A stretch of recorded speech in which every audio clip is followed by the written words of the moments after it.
vamos, empezamos, David. Sí. Déjame presentar a David. Buenos días a todos. Conocen mucho a David, así que la presentación va a ser breve. El doctor David Bermúdez Rosales estudió la licenciatura en física en la Universidad Autónoma de Zacatecas, obtuvo la maestría y doctorado en física por el Departamento de Física del CIMBESTAR. Fue investigador postdoctoral en el Departamento de Física de Sistemas Complejos en el Instituto de Ciencias Weizmann, en Israel, trabajando en análogos de la radiación de Hawking. Desde 2015 es profesor investigador aquí en el departamento. Ha asesorado a 6 estudiantes de maestría y actualmente asesora a 3 estudiantes de doctorado. Ha publicado más de 30 artículos científicos y memorias de congreso en revistas indexadas en óptica, física matemática y gravedad análoga, con 370 citas. Su artículo más citado es un Physical Review Letters del 2019, reportando la medición del análogo clásico de la radiación de Hawking en óptica, incluyendo una señal con frecuencia negativa. Mantiene colaboración con grupos experimentales del ICN en UNAM, en la Ciudad de México, y el Instituto de Ciencias Weizmann en Israel. Muchísimas gracias, David, por la invitación. Gracias, Iván. Gracias por estar aquí. Gracias. Bueno, sí, de hecho la foto de este que les estoy mostrando es ese artículo del 2019, es el experimento mientras lo estábamos haciendo.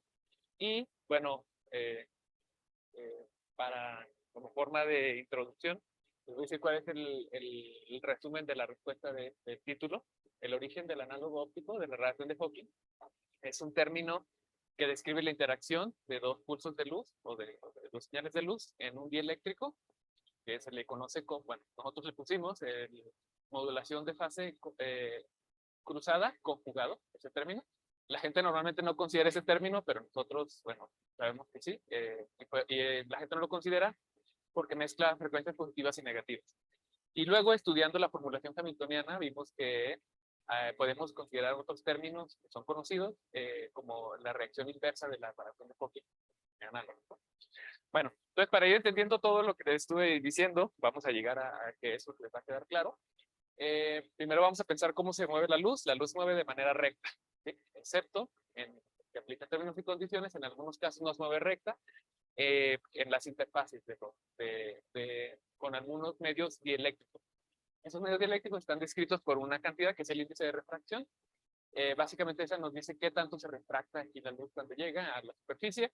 Esto está definido como la razón entre la velocidad de la luz en el vacío sobre la velocidad de fase en el medio.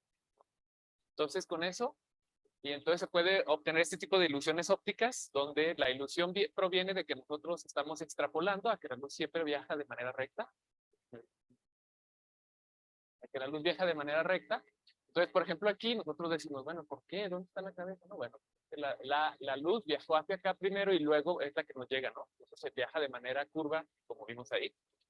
Y bueno, no solamente están en esas interfaces, sino también puede haber cambios continuos del índice de refracción que hacen este tipo de ilusiones ópticas, como los espejismos, o miren, que es una foto que mandaron a un periódico, a The Guardian, y preguntando por qué está así, miren, ¿no? Entonces, bueno, ahí hicieron la explicación, tienen como un físico de cabecera, porque hay muchos de esos artículos ahí en The Guardian. Y bueno, eso se ha explicado por algo que salió, de hecho, en el coloquio de la semana pasada, el principio de Fermat, que nos dice que la luz toma el camino que le tome el menor tiempo posible, sin importar, digamos, que viaje una distancia mayor. Eso es lo que decía, que el tiempo de vuelo o el camino, el camino. Yo lo pongo como que la luz se aburre, entonces una parte de la luz viaja en esta forma curvada, ¿no? Se va por esta parte, que es más rápida porque el índice de refracción es menor debido a que tiene una más alta temperatura el aire, y entonces nos llega la señal de aquí en esta dirección, ¿no? Que es lo que está pasando, por ejemplo, en esta foto. Entonces, lo que nosotros pensamos al extrapolar, que viene de manera, que la luz viaja de manera recta, pensamos que hay algo que lo está reflejando aquí, ¿no? Y ese es el famoso espejismo, pensamos que aquí hay agua, entonces nos vamos acercando y va desapareciendo. ¿Vale? Entonces, bueno, en conclusión, un medio no uniforme curva a la luz. Y esta es la otra forma en que la luz se curva, que es, bueno, lo han visto en los museos de ciencias, es la forma en que se representa cómo la gravedad curva a lo que viaja y en particular a la luz, ¿no? Entonces, de hecho, así fue la primera prueba de que la relatividad general era correcta.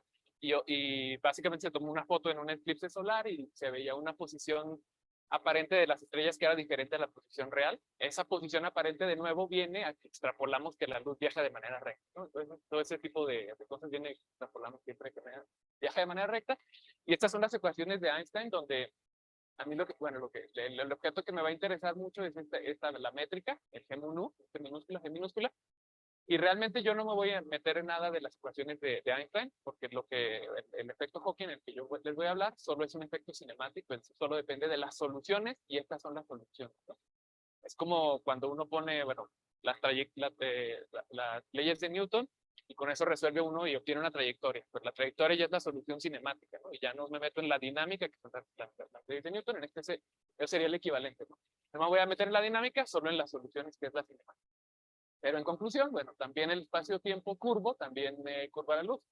Entonces la pregunta es si podemos relacionar estos dos tipos, o sea, por ejemplo, con una métrica plana, que está esta cuadrícula plana, y un dieléctrico, que no es plano, representado por este color azul, y del otro lado, sin dieléctrico, pero con en espacio-tiempo curvo, una métrica.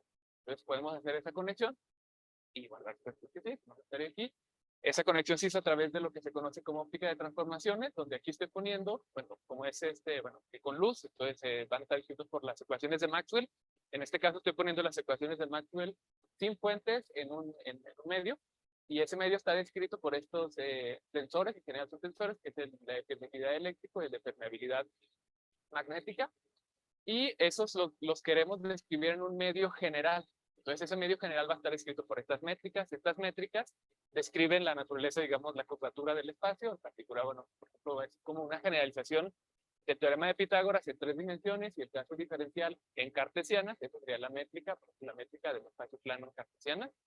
Pero bueno, no siempre tiene uno, ¿no? Por ejemplo, aquí pongo el caso de la misma métrica, pero en otras coordenadas. No tiene uno, pero bueno, es la misma métrica.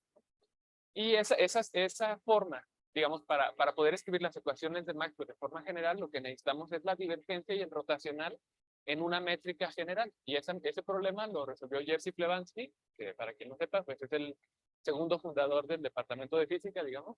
Y aquí está en su foto en su oficina, aquí en el departamento trabajando, que ahora es la sala Plebanski. ¿Sí? Entonces él ya resolvió cuáles eran, cómo había que escribir eso, y con eso uno puede escribir las ecuaciones de Maxwell en una métrica general y obtener que sí se puede hacer esa conexión. Esa conexión es esta que está aquí, digamos, en términos de la permeabilidad y permitividad tienen que ser iguales, y en particular iguales a esta forma del espacio métrico. Y con eso pues podemos hacer, por ejemplo, que este rayo de luz se desvíe y vuelva a viajar de manera recta, igual como le haría en el espacio-tiempo. Entonces, bueno, con esto se puede lograr el dispositivo que vimos también la semana pasada, el dispositivo de invisibilidad, donde lo que hacemos es desviar, digamos, los rayos que rodeen y que no pasen, que no vean lo que está dentro de este círculo azul, ¿no? Y entonces, al extrapolar, que se acuerdan que es extrapolar como si la luz viajara de manera recta, entonces estos nos llegan de manera recta, entonces nosotros extrapolamos, porque siempre viajó de manera recta, y lo que se hace es básicamente contraer esta esfera en un solo punto, y así es como se hace invisible. Por supuesto que lo que está aquí se deforma, y es por eso lo que se muestra este pez que está aquí deformado, pero bueno, a eso no nos importa. Bueno, entonces todo esto fue publicado en 2 artículos que se publicaron uno tras otro en la revista Science, uno de Ulf Leonhardt y otro de John Pendry y colaboradores, donde incluso las imágenes son muy similares y en ambos viene la aplicación esta que les digo del dispositivo de invisibilidad, ¿no? Entonces, hay una historia rara. Y en menos de un año, pues esto ya, digamos, como que explotó en una nueva área, que es esta, de la que nos estuvieron hablando la semana pasada, de los metamateriales. Pero bueno, yo no voy a hablar de metamateriales. Yo lo que voy a hacer es ahora incluir el tiempo. O sea, nosotros hicimos una conexión con el espacio, con las métricas espaciales, y ahora lo que queremos hacer es meter el tiempo para poder hacer la conexión de las métricas espaciotemporales, que son las que, digamos, las que tienen la conexión con gravedad. Entonces, bueno, la radiación de Hawking. Entonces, las métricas espaciotemporales lo que hace, les digo, son las soluciones de las ecuaciones de Einstein, ¿no? Entonces, esta es la métrica del espacio-tiempo plano, donde lo que se hace es agregar un diferencial de tiempo en general. Bueno, puede ser este positivo y los demás negativos. Lo importante es que tengan signos contrarios. Y entonces esto sería como tres dimensiones espaciales y una dimensión temporal. Este también es la métrica del espacio-tiempo, pero en coordenadas esféricas. Y este que está aquí ya es una solución no trivial, ya no es el espacio-tiempo plano, es el espacio-tiempo de Schwarzschild, que está descrito por este parámetro RF, que se conoce como el radio de Schwarzschild o radio gravitacional, que depende de M, ¿no? Bueno, pues, ¿qué son estos objetos? Son las soluciones más generales de Einstein para cuando tenemos una masa que es que tiene simetría esférica y que es no rotante. Es la solución más, bueno, no sé, la más sencilla, que lo obtuvo Schwarzschild cuando estaba en la guerra, en el frente de la Primera Guerra Mundial. Es que murió menos de un año después, ¿no? 3 meses después. Sí. Bueno, y nosotros, fíjense, aquí lo que estoy haciendo, después lo voy a mostrar un poco, pero bueno, estoy cambiando nada más las coordenadas. Estoy cambiando la coordenada de tiempo, aunque aquí le pongo la misma T, no debería. Son diferentes tiempos. Estoy cambiando las coordenadas, pero se describe el mismo objeto, solo con diferentes coordenadas.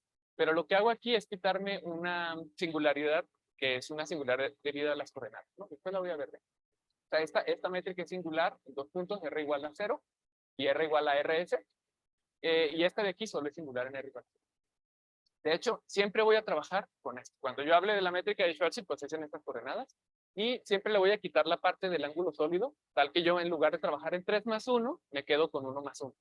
¿Sí? Bueno, en general la gravedad no es la misma 3 más 1 y en 1 más 1, pero en particular el efecto Hawking sí es, bueno, la esencia del efecto Hawking es en 1 más 1. Entonces, digamos, no hay ningún problema en referencia que está aproximando.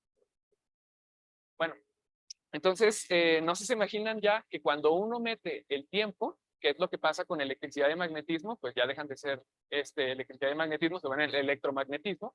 Y para hacer la combinación, para hacer esa igualdad, ahora tenemos que utilizar campos electromagnéticos, donde la parte, digamos, la parte electromagnética está escrita por este vector W, y ese vector W depende de la parte temporal de la métrica del espacio-tiempo, que es lo que agregamos nuevo, ¿no? Entonces, se puede hacer la conexión igual, digamos, entre estos dieléctricos y unas métricas espacio-temporales, ¿vale? Y entonces, bueno, ¿qué describimos con este objeto? Con estos objetos, esta es la foto de lo que describimos, que es un agujero negro, clásico. Bueno, si le ponemos materia alrededor, esta es la foto que ustedes conocen como de un agujero negro. Y lo que pasa es que esos agujeros negros, cuando uno considera cuántica, ya no son tan negros, ¿sí? Desde el 74, del 72, se sabía, bueno, que los agujeros negros tienen entropía y temperatura. Esta es una foto de Jacob Bekenstein, que no sabían, nació en México, aunque bueno, luego creo que dejó de tener la nacionalidad mexicana. Trabajó se fue a estudiar en Estados Unidos y luego trabajó toda su vida en Israel, ahí en Jerusalén. Bueno, él obtuvo que los agujeros negros tienen entropía y una temperatura, aunque era bueno, un poco raro esa temperatura, porque se conectaba. Y un par de años después, Hawking, aplicando una aproximación semiclásica, pero bueno, digamos, no tenemos cómo juntar gravedad y cuántica, ¿no? Son nuestros dos pilares, la teoría de la relatividad general y la mecánica cuántica. Bueno, pues no los podemos juntar. Eso es lo que queremos, la teoría de gravedad cuántica, que por ejemplo podría ser la teoría de cuerdas o gravedad cuántica de lazos, pero no sabemos cómo juntarla. Estamos trabajando en ello. Es un problema a resolver. Entonces lo que dijo Hawking, bueno, no sé, pero puedo hacer una aproximación que se llama una aproximación semiclásica, que es tomar la solución clásica de gravedad, que son las métricas que yo le estoy poniendo. Esa es, digamos, como que, bueno, gravedad clásica, es la relatividad general. Y lo que hago es ponerle un campo cuántico encima. Un campo cuántico, sí lo digo, pero bueno, un campo escalar no masivo es lo más sencillo que se le puede poner. Eso fue lo que él hizo, le pone encima, y resulta que los agujeros negros ya no son agujeros negros, bueno, no lo dije, ¿verdad? Que atrapan todo lo que llega, ¿no? Nada puede escapar de ello. En cambio, cuando uno les pone el campo cuántico, pues resulta que de una forma rara algo puede escapar, ¿no? Un proceso, que ese es el proceso de Hawking. Entonces, perdóname. Ya sé, es que no supe cómo, bueno, pero bueno. Sí, lo sé, pero bueno, quiero decir, es un tiempo, pero bueno. Esta es la métrica de Schwarzschild, que es la que les puse, que es la que no vamos a usar, ¿no? Que es singular en esos 2 puntos. Entonces, esos 2 puntos es la singularidad y el otro es el horizonte de evento. ¿Por qué no se le llama también singularidad? Porque es una singularidad debida de las coordenadas. Esta métrica de aquí ya solo es singular en este punto. Ese punto es un tiempo. No voy a trabajar nada dentro del horizonte de eventos, digamos, ¿no? El efecto va a suceder en el horizonte y hacia afuera. Y bueno, si se fijan aquí, por ejemplo, esto ¿qué unidades debe de tener esto que multiplica el dt? Eso va a salir más atrás. Entonces, lo que hizo Hawking fue precisamente esto, es considerar el espacio-tiempo, la métrica de espacio-temporal clásica y ponerle un campo cuántico escalar. Entonces, digamos, si yo le estoy poniendo el campo, ese campo tiene que estar en un estado dado, ¿no? Y ese estado, si no le estás poniendo nada, pues lo más natural es suponerlo que es el estado de vacío, aunque ustedes saben que el estado de vacío es algo extraño, digamos, en cuántica, ¿no? Ya no es la noción clásica que tenemos de que no existe absolutamente nada, sino que tiene, por ejemplo, una energía mínima distinta de cero, pero una energía distinta de cero. Entonces, él le pone, al hacer esa aproximación, pues le resulta que se van a emitir partículas en del horizonte de eventos, unas con frecuencia positiva que llegan a infinito, que este rojo es lo que se conoce como la radiación de Hawking, y otra con energía negativa que queda atrapada en el agujero negro. Y este de aquí se le conoce como el compañero de Hawking, porque digamos que en este caso astrofísico no se puede nunca medir, no tenemos acceso a él. Y aunque está producido por un proceso cuántico que implica que hay correlación perfecta en frecuencia, pues nunca lo podríamos ver, ¿no? Pero bueno, así como a grandes rasgos, ¿cómo es bueno, cómo es el proceso este? Lo que pasa es que en teoría cuántica de campo, bueno, el estado de vacío está definido como el estado que es aniquilado por el operador de aniquilación. Y lo que pasa es que cuando lo pone uno sobre la métrica de Schwarzschild, resulta que esos operadores de aniquilación cambian y tienes dos operadores de aniquilación diferentes, uno en el horizonte de eventos y uno en infinito. Entonces, al ser esos dos operadores diferentes, pues el estado que aniquilan es diferente. Entonces, el estado de vacío es diferente. De hecho, en general, toda la base de Fock es distinta. Pero bueno, en particular nos interesa que estos sean distintos. Pero como al final describen los mismos estados, pues debería haber una relación entre ellos y esa relación se llama la transformación de Bogoliubov. De esta forma, fíjense, podemos transformar un operador de aniquilación. Este out lo pueden pensar como en infinito y este in es en el horizonte. ¿Sí? Entonces, el operador de aniquilación en infinito está dado por una combinación lineal de operadores de aniquilación y creación en el horizonte.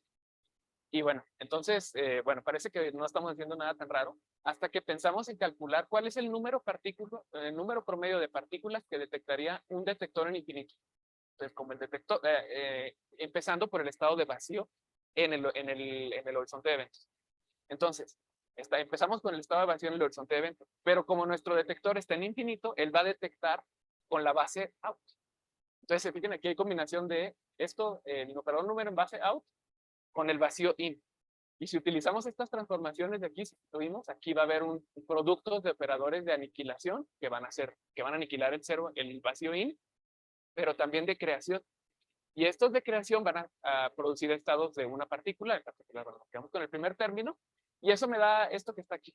Tiene esta forma, digamos, y a lo que está aquí le ponemos como H barra omega T, H barra omega sobre KBT, y esa temperatura, entonces es un espectro térmico descrito por un parámetro que es la temperatura, y esa temperatura está dada bueno, está dado por aquí, no se ve bien. Esta es la tumba de Hawking, de Stephen Hawking, que pidió de hecho él que pusieran esta ecuación, que ahorita la pongo más clara. Es esta ecuación. Es que la temperatura esa, o el espectro térmico depende de esta temperatura, y bueno, lo que me parece siempre interesante es que esta ecuación tiene constantes de la física de diferentes áreas, ¿no? Bueno, que parecen áreas no tan conexas normalmente, ¿no? La cuántica, la termodinámica y la gravedad, todo está ahí. Entonces, por eso que el efecto Hawking, de hecho, es como un efecto bastante interesante, porque a la gente le interesa, como que nos puede dar pistas de cómo que finalmente vamos a unir la gravedad con la cuántica. Es como un sistema sencillo donde podemos y estar explorando, al menos en esa aproximación semiclásica, cómo se juntan la gravedad y la cuántica.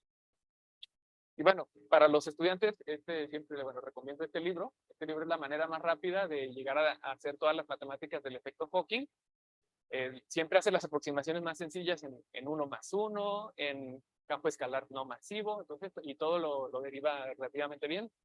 Entonces, bueno, es lo que yo veo con mis estudiantes cuando empiezan a trabajar conmigo, y en particular, bueno, aparte como un bonus, también me hacen las cuentas del efecto Casimir y el efecto 1. ¿Sí? Bueno, entonces, la radiación de Hawking astrofísica, digamos, si viene cuando un agujero negro surge, es como, se le llama como un cementerio de estrellas, ¿no? Una estrella que se le acaba su combustible nuclear, colapsa, entonces si tiene una suficiente masa puede colapsar en un agujero negro. Entonces, si aquí pensamos, digamos, en esta aproximación donde la estrella está colapsando, la superficie de la estrella está colapsando, se queda con la misma masa, entonces el radio gravitacional solo depende de la masa, el radio es constante. Entonces hay un punto donde la superficie de la esfera, digamos, se comprime más que el radio gravitacional, y ese es el momento en que la estrella se transforma en un agujero. ¿Sí? Entonces, aquí los rayos de luz, la luz que iba emitiendo, ya deja de emitirse, digamos, la luz, se hace un agujero negro, y esto lo pongo de otro color porque es cuando hicimos la aproximación. O sea, si hubiera sido aproximación clásica, no habría nada emitido. Pero cuando le ponemos ese estado, esa aproximación semiclásica con el estado cuántico, con el campo cuántico, entonces empieza a emitir la radiación de Hawking. Y aquí es donde pueden ver uno de los problemas con la derivación de la radiación de Hawking, al menos visualmente, que se le conoce como el problema transplanckiano.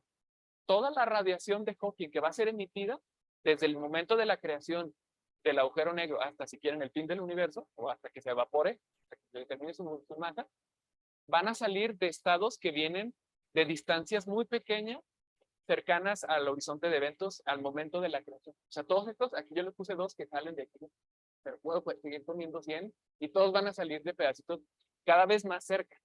Entonces, eso lo que hace es que, digamos, tiende a infinito o tiende a cero, digamos, la distancia, y entonces rápidamente sobrepasa la escala de Planck, la longitud de Planck, donde creemos que nuestra teoría ya no sería válida. Entonces, estamos aplicando esa aproximación semiclásica a partes donde, en principio, tenemos varias razones para creer que ya no debería funcionar. ¿Sí? Entonces, ese se le conoce como el problema transplanckiano, que rápidamente paso la escala de Planck y yo sigo utilizando longitudes de onda cada vez más pequeñas, y entonces el efecto Hawking depende de esas longitudes. Bueno, el otro cosa importante es que esta temperatura depende inversamente de la masa, y el problema con eso es que estamos rodeados de esta radiación cósmica de fondo. Esto que está aquí es el cambio de la temperatura efectiva o de la tasa de emisión, digamos, que proviene de diferentes regiones del espacio.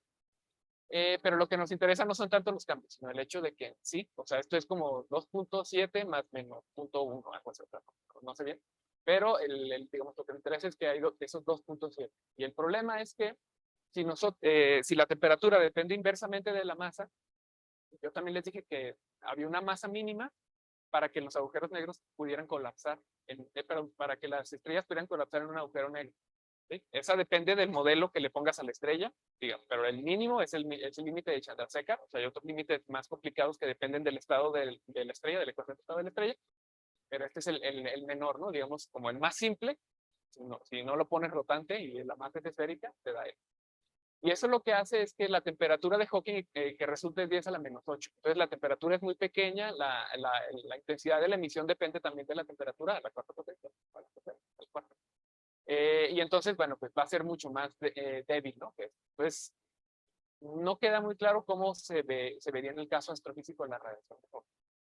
Entonces, bueno, no sé, ahí está este artículo que literalmente se llama así, radiando los agujeros negros.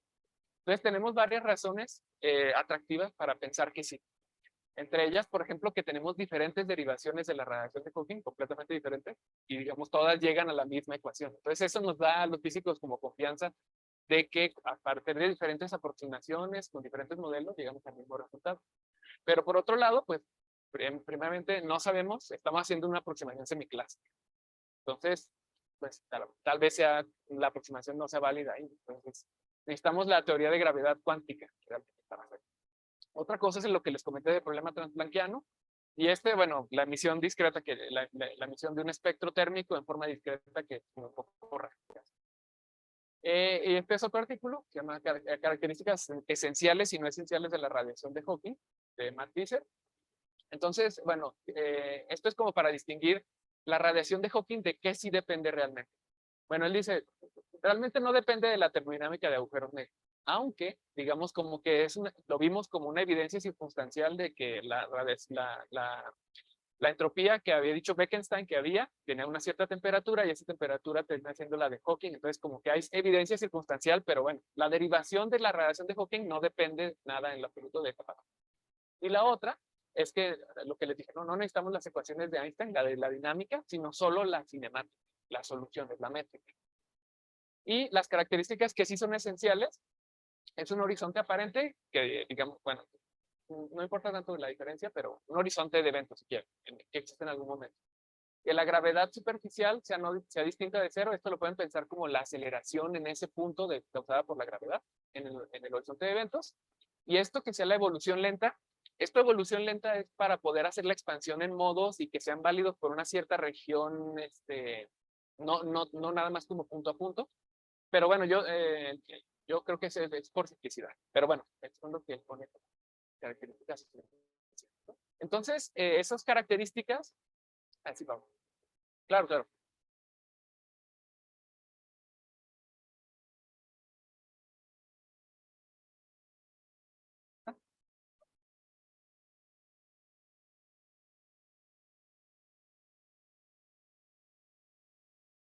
Ah, pues sí era esa, ¿no? Ah, la línea roja y azul.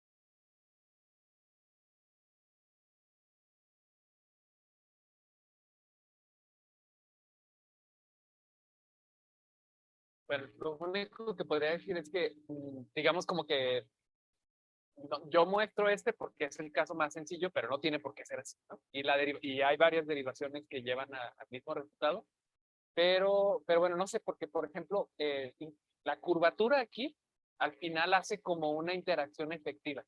Digamos como que no le pones interacciones adicionales, pero al estar dentro del espacio-tiempo curvo, ese espacio-tiempo curvo, si quieres, lo puedes ver como un término de interacción efectivo que va cambiando con la posición.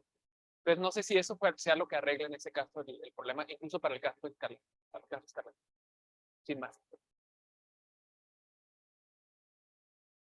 Bueno, perfecto. ¿Alguien más tiene una pregunta? Me pueden preguntar en cualquier momento. Bueno, eh, mm, mm, mm.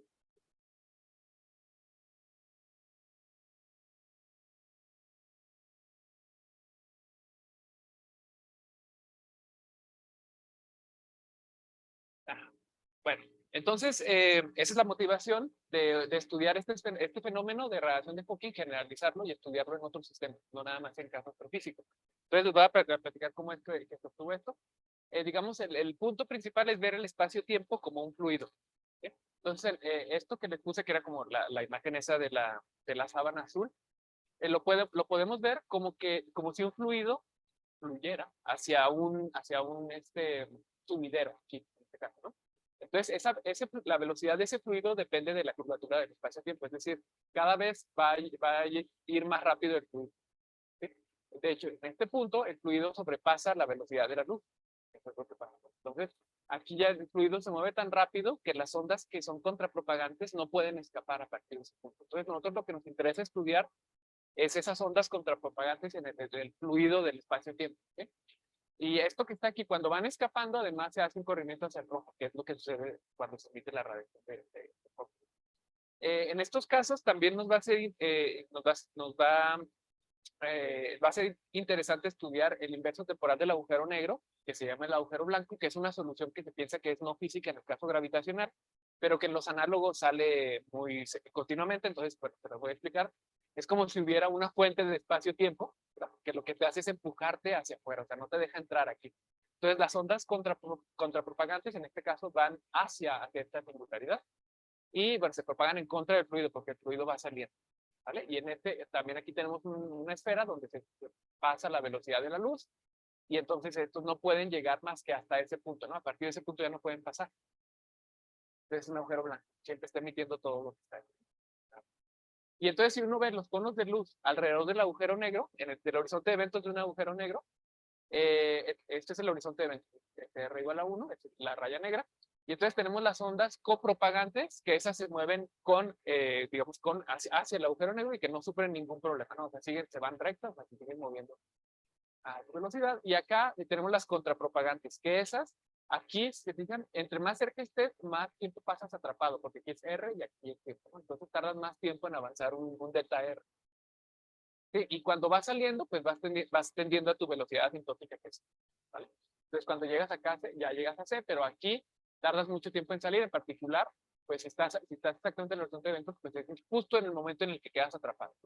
Y acá los nodos estarían volteados y es por eso que estudiar dentro del horizonte de eventos es complicado, es diferente que estudiar afuera, ¿no? Pero bueno, entonces esta idea se le ocurrió a Bill Unruh cuando dio un curso de dinámica de fluidos, le pidieron dar un curso de dinámica de fluidos y él lo que hacía era relatividad general y decía, bueno, pues esto como que hay conexión, ¿no? Dice que le tomó como 8 años como poner las ideas en claro, pero al final pues es lo que se ve, que las ondas en un fluido tienen la misma cinemática que los agujeros negros en gravedad, que las ondas alrededor de un agujero negro. ¿Sí? Entonces, como se acuerdan que el efecto Hawking solo depende de la cinemática, pues en teoría entonces nosotros podríamos utilizar un fluido y estudiar las ondas y ver un efecto similar, parecido, análogo a la radiación de Hawking. Entonces, esto es una idea, una forma de explicar lo que a él mismo se le ocurrió unos 8 años después, creo. No sé, más, 12 años después, en Scientific American, utilizando peces en un río, ¿no? Necesitamos 3 ingredientes. Un flujo de agua, que es el agua que lleva el río, unos peces que por simplicidad vamos a suponer que siempre se mueven a una velocidad constante, que es V, y que es contrapropagante al fluido. Y un cambio de la velocidad del fluido. Es decir, aquí, por ejemplo, yo lo pongo como en una pendiente, tal que la velocidad aquí es más lenta y se va haciendo cada vez más rápida y hay un punto en el que la velocidad del fluido sobrepasa la velocidad de los peces. Entonces, ¿cuál va a ser la cinemática de estos peces? Vamos a tener peces que son en la región lenta, que pueden escapar primero más lento, pero luego como van avanzando, se van yendo a la parte donde el río se mueve más lento, entonces pueden avanzar más rápido, más rápido. Luego estos que están aquí, que no se mueven, porque están en el punto exacto donde el fluido se mueve a su velocidad, pero contraria. Y estos que están acá, que por más que traten de avanzar, se van hacia atrás, ¿no? Y terminan y caen a esta cascada singular. Entonces, de hecho, esa es la cinemática que ahorita les expliqué de los cuerpos de luz para las ondas contrapropagantes alrededor de un agujero negro. Y bueno, si no se lo pueden imaginar, no hay problema, aquí ya lo construyeron. Esta es una presa, ¿no? Enorme, donde aquí, digamos, lo que estudiaríamos serían las ondas de gravedad, se llaman ondas de gravedad, pero son las ondas superficiales, digamos, de la superficie aquí, estas. Entonces, si nosotros le picamos aquí, si le picamos, por ejemplo, por acá más donde la curvatura no es tan grande, pues si le picamos aquí, se hace un círculo, se van haciendo círculos. Si le picamos acá, se van haciendo elipses, donde la onda que sale para acá arriba cada vez va siendo más pequeña, porque su velocidad efectiva es más pequeña. Si le pongo en un punto acá donde la velocidad del flujo sobrepasa la velocidad de las ondas superficiales, entonces ya no va a salir ninguna onda para acá, ¿no? Todas salen hacia abajo. Entonces ese digamos, sería como el análogo del horizonte de eventos, en este caso clásico. Otra cosa que pueden hacer en su casa es abrirle el agua a la llave, y entonces aquí la velocidad del agua sale radial al chocar aquí con el suelo, sale radialmente. Al principio la velocidad es más alta que las ondas que se pueden hacer superficiales. O sea, aquí yo también le pico por aquí y no va a entrar ninguna. De hecho, hay una parte que se llama, que es muy plana. ¿Sí? Esa parte plana sería como el análogo de un agujero blanco. Por supuesto que esto ya era conocido en hidrodinámica. Esto se les conoce como el salto hidráulico. En ese caso, y bueno, lo que les diría, que es lo mismo que vamos a ver al final, es que al estudiar este fenómeno que ya era conocido con este nuevo formalismo o esta forma de verlo, pues resulta que hay, digamos, como que más características del fenómeno. Por ejemplo, en particular eso de las frecuencias negativas, bueno, conjugaciones de energía. En caso de cuántico, pues habría una emisión a través del vacío en esta materia. Pero bueno, este es un caso clásico. Entonces, bueno, en conclusión, pues en estos análogos de la radiación, esta es lo que les dije que era la métrica de Schwarzschild-Planck, que coordenadas de Painlevé-Lemaitre-Gaussian, que emite, esto lo que hace esta métrica es emitir la radiación de Hawking astrofísica actual. Entonces lo que vamos a hacer es generalizarla de dos formas. ¿Sí? La primera es que este que es aquí, que les dije que era como un perfil de velocidades, bueno, que unidades tenía, ¿no? Tiene unidades de velocidad, es como un perfil de velocidades 1 sobre raíz de R, se generaliza a que puede ser cualquier otra cosa. ¿Sí? O sea, no tiene por qué ser ese, puede ser ese. De hecho, yo tengo trabajos donde sí hacemos esto, ¿no? Pero no tiene por qué ser. De hecho, vamos a ver que no es necesario. Eso es algo que digamos que depende del sistema que tú le pongas, ¿no? El efecto Hawking no depende de que sea exactamente así. Y que esta métrica no tiene por qué ser causada por gravedad. Tú puedes dejar que sea causada por cualquier otra, digamos, efecto. En particular, casi nosotros vamos a ver algunos.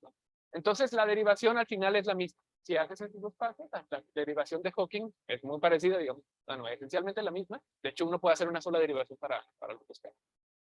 Y entonces la temperatura depende de este parámetro alfa. Este parámetro alfa sería el análogo de la gravedad superficial en el horizonte y es la derivada del perfil de velocidades evaluada en el horizonte. ¿Sí? Entonces, volvemos a tener emisión de Hawking térmica con este parámetro. Realmente aquí estoy escondiendo algunas partes porque realmente la emisión luego no sale térmica, pero térmica en una aproximación, en una primera aproximación. Y eso, bueno, ayudó mucho al inicio del campo porque todo el mundo quería verlo térmico. Entonces, bueno, entonces nos ha dado como esta motivación de que hemos aprendido que, por ejemplo, la radiación de Hawking no depende, al menos en estos análogos, de las altas frecuencias. Entonces, digamos, no tendríamos el problema transplanquiano en nuestro caso, ¿no? Y en nuestro caso tenemos también unas escalas, una escala elemental, así como la escala de Planck. En nuestro caso también tendríamos, por ejemplo, un fluido. Nosotros lo estamos modelando como un fluido, pero realmente son muchas partículas. Entonces, la distancia entre las partículas haría una escala mínima en la que deja de fallar nuestro modelo. Y así en cada modelo, digamos, tenemos un rango de aplicación. Y bueno, de hecho, también que el espectro térmico, lo que les dije, depende de la estructura, de la métrica específica que le pongas. O sea, para la métrica de Schwarzschild, si nosotros lo hacemos en nuestro caso también Schwarzschild, pues sí nos sale térmico, pero si no es Schwarzschild, no sale térmico. Entonces, eso de que sea térmico la radiación de Hawking, digamos, es por el caso específico, el primer caso que vimos. Como vimos ese primer caso de Schwarzschild, vimos que ahí era térmico, ya es térmico. Aunque realmente para los que saben, pues saben que tampoco es térmico realmente. Pero bueno.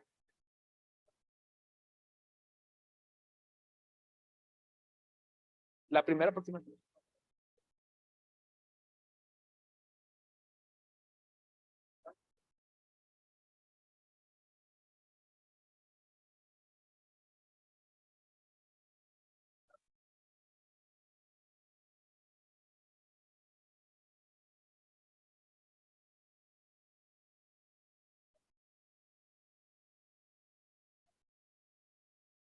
Es que el espectro no es térmico, pero por ejemplo en el caso astrofísico, por lo que se llama el factor gris.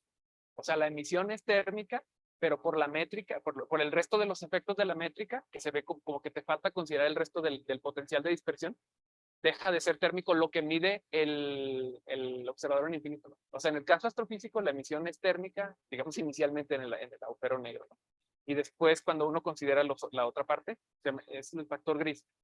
De hecho, o sea, se calcula igual como uno calcula en el caso, por ejemplo, del átomo de hidrógeno, que yo lo he hecho así, que tienes como un potencial efectivo extra, y entonces, digamos, como que te dispersa también esas partículas. Pero sí, digamos, son cosas separadas, digamos. Pero yo estoy hablando de lo que detecta un observador en infinito, que al final es lo que a nosotros nos interesa. Bueno, entonces, esta es una figura que hizo uno de mis estudiantes para su tesis, donde son el número de citas que tiene el artículo de UNRU, que les dije, el de donde hizo esta conexión con gravedad análoga. Fíjense, lo publiqué en el 82, tuvo solo 2 citas en los primeros 10 años, nadie le hacía caso, y de pronto, aquí empezó Matt Visser a estudiar esto de la radiación de Hawking generalizada, todavía va a haber los sistemas, el enlace de agujeros negros. Aquí como a partir de los 2000 la gente empezó a tratar de obtener sistemas, o sea, que pueda hacerlo con condensados, que pueda hacerlo con luz lenta, con transferencia electromagnéticamente inducida, ¿no? Con diferentes sistemas. Y bueno, a partir como de 2010, como que esa ha sido como la etapa experimental, ¿no? Pero bueno, ha habido como un surgimiento de esa nueva área que se llama análogos gravitacionales. Y bueno, por ejemplo, aquí en 2019 nos reunimos en este congreso, ahí en la Real Sociedad en Londres. 2020 y 2021 solo fueron reuniones virtuales. El año pasado nos reunimos en Edimburgo, en Escocia, y este año, bueno, espero poder asistir a estos dos. Este va a ser una escuela para estudiantes con un taller en Benasque, y en las montañas, en los Pirineos españoles, y este es en Trento, en el norte de Italia. Entonces, bueno, existen varios cientos de personas trabajando en esto. Ha habido diferentes sistemas, diferentes propuestas para hacerlo. Los tanques de agua fueron los primeros que se hicieron. Y nosotros nos interesan más las fibras ópticas no lineales. Bueno, les voy a platicar un poquito de los condensados. Entonces vamos a esa parte, ¿no? El análogo acuático, aquí lo que se tiene es un tanque de agua. Si se fijan, aquí hay como un obstáculo. Es porque aquí la dispersión depende de la distancia entre la superficie del agua y el fondo del tanque, ¿no? Entonces aquí puedes cambiar como hacer como un obstáculo y se le envía un láser para que estas cámaras puedan detectar cuál es la superficie del agua y a esa superficie se le hace la transformada de Fourier y se tienen este tipo de espectros, ¿no? Donde se están midiendo, por ejemplo, aquí hay una paleta también que produce unas ondas, entonces produces unas ondas a unas frecuencias y estás estimulando un modo más del que se esperaba clásicamente. Ese era como el punto. O sea, bueno, más bien es clásico, pero del que se esperaba de la teoría usual de hidrodinámica, pues tienes una cierta amplificación y considerando el efecto Hawking tienes otra, ¿no?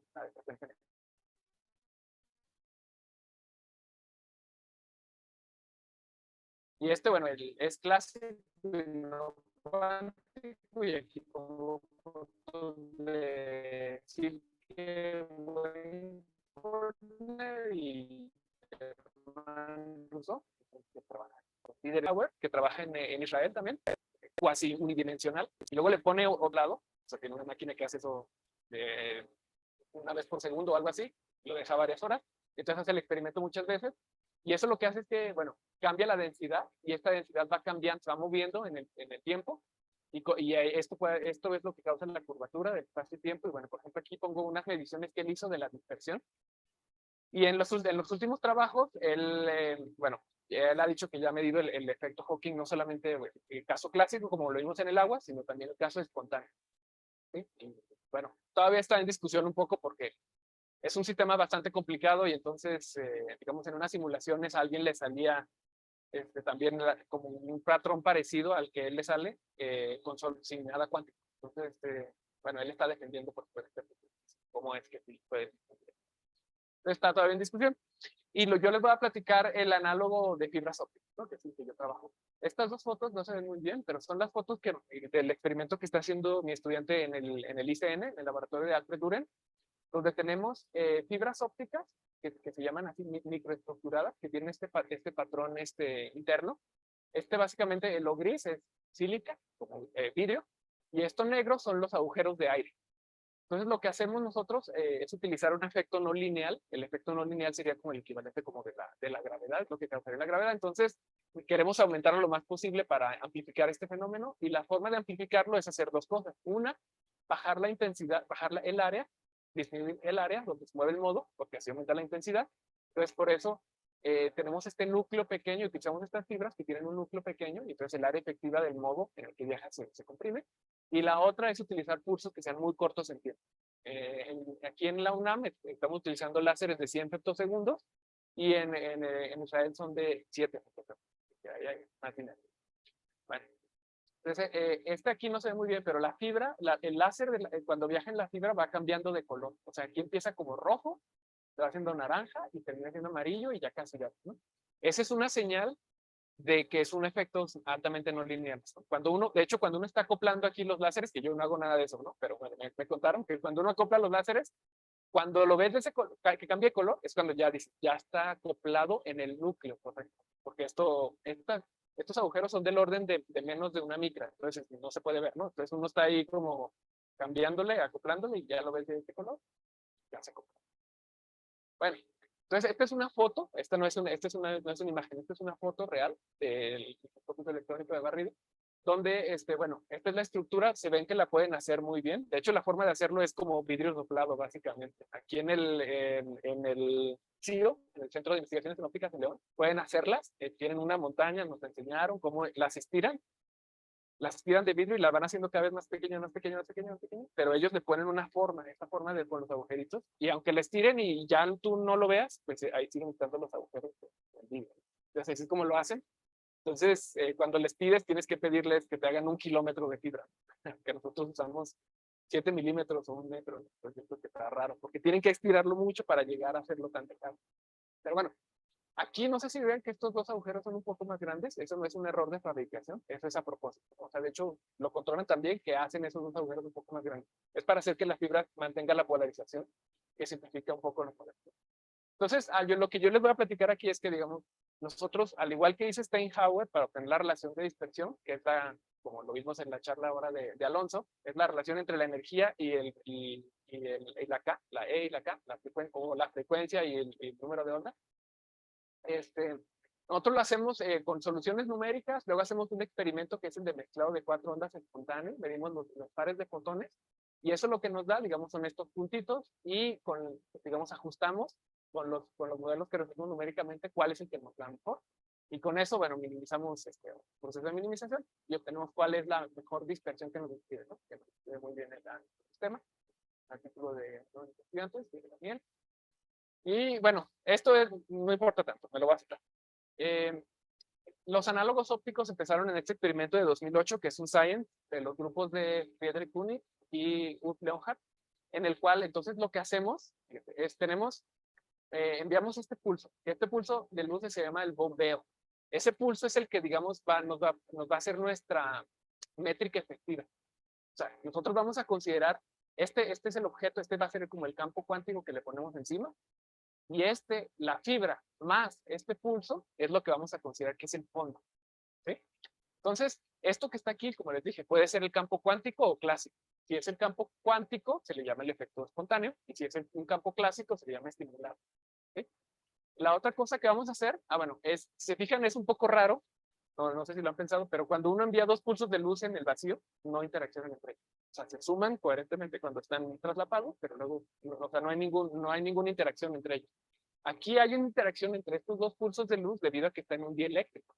Ese dieléctrico es el que, digamos, como que las acopla a través de un término no lineal, el hamiltoniano, y ese término, ese acoplamiento, que nos interesa es uno que hace que cambie el índice de refracción. Aquí lo podemos ver como que este pulso de bombeo cambia el índice de refracción efectivo de esta fibra en la forma igual a la forma de la intensidad que tenga. O sea, el índice de refracción es, digamos, 1.5 aquí, y luego es 1.501. O sea, lo cambia un poquito, ¿no? Pero eso es suficiente para hacer esta interacción de no lineal. El otro que nos hace falta es un cambio de marco de referencia. En lugar de estar en el marco de laboratorio, donde vemos a los pulsos pasar, lo que hacemos es movernos al marco de los pulsos para ver, digamos, como a la fibra moviéndose en sentido contrario. Esto lo que nos hace, digamos, es que entonces nos movemos con este pulso. Y eso lo que nos sirve o lo que nos ayuda es que ahora vamos a tener una simetría, que es este pulso, lo consideramos que se queda estático. Entonces tenemos una simetría y eso nos va a dar una cantidad conservada y es más fácil hacer todo en esa cantidad conservada, que va a ser la frecuencia en el marco comóvil. Entonces lo que vamos a hacer es este pulso, lo pongo en el caso de clásico, digamos, para ver el pulso, va a llegar aquí, al aumentar el índice de refracción, lo que va a hacer es que, digamos, si va lo suficientemente lento, va a ser capaz de detenerlo y se va a quedar ahí atorado.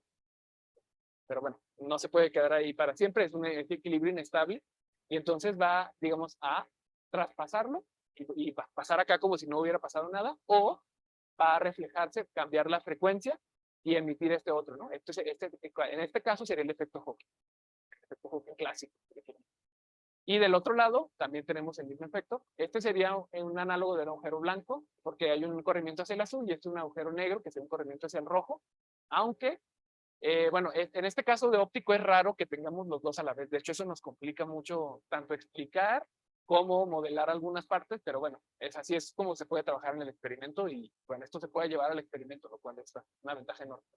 Y bueno, y otra ventaja es que aquí, como ven, realmente no hay ningún impedimento para medir también el compañero de frecuencia negativa. Entonces uno podría medir no solamente la radiación de Hawking, que sería como este, sino también el compañero de frecuencia negativa. De hecho, nosotros le llamamos a ambos radiación de Hawking, ¿no? Pero bueno, en el caso astrofísico, como solo podían ver uno, pues solo a ese le llamaban radiación.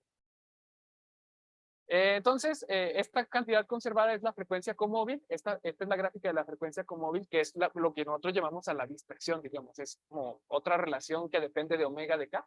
Aquí está, esta beta es como la K. Entonces, esto es la relación de dispersión, pero a esta omega prima también nosotros le llamamos la relación de dispersión.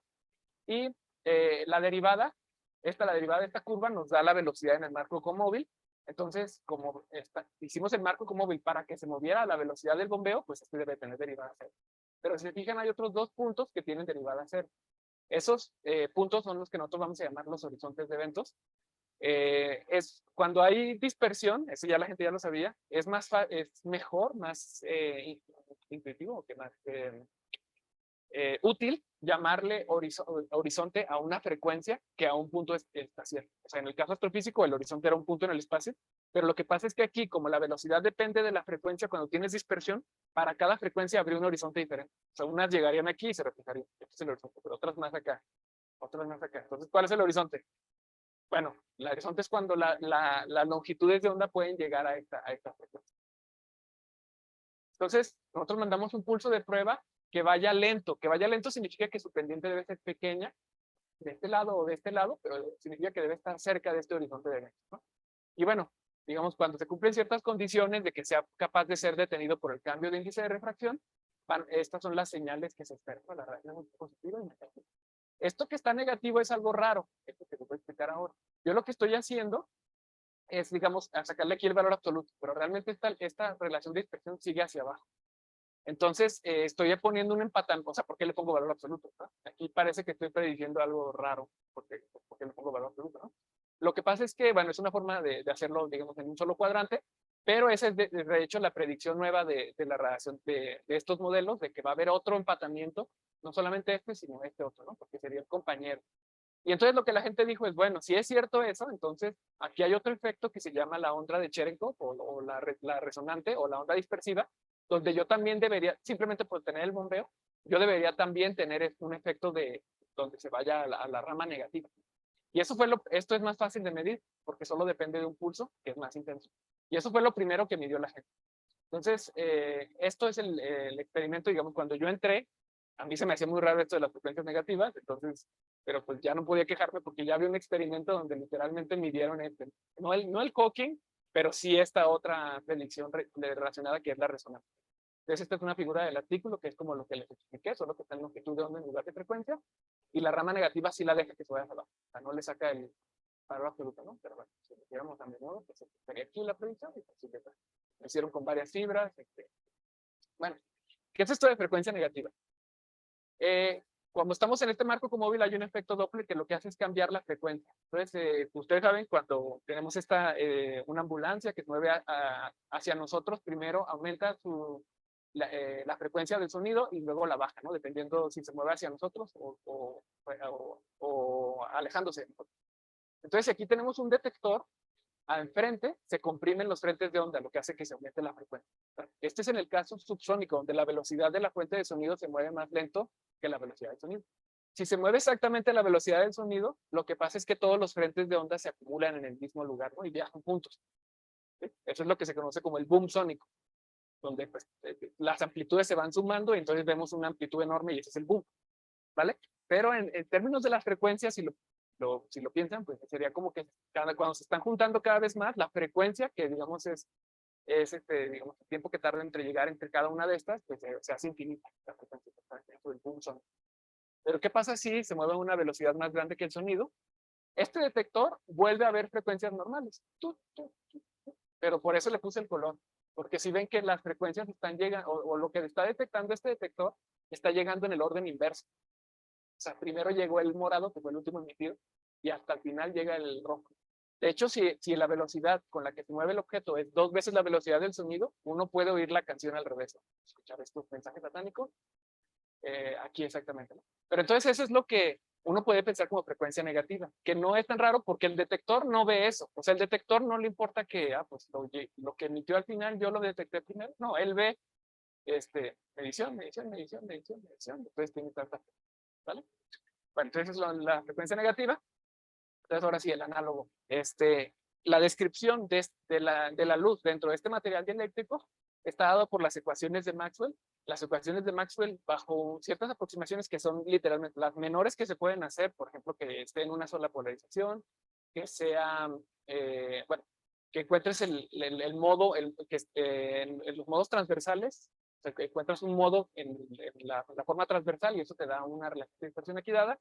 Y básicamente, y que todo te muevas en una dirección. O sea, solo considera señales que se mueven desde el láser hasta el detector y no al revés.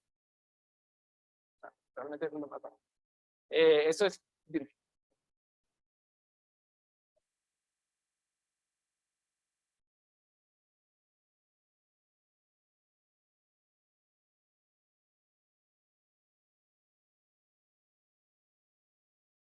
De hecho, es incluso más raro ahí, porque las ondas electromagnéticas están descritas por el campo eléctrico, que es un coseno, y ese coseno ya incluye las frecuencias positivas y negativas, siempre.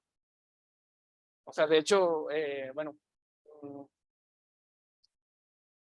sea, como uno tiene el coseno de X.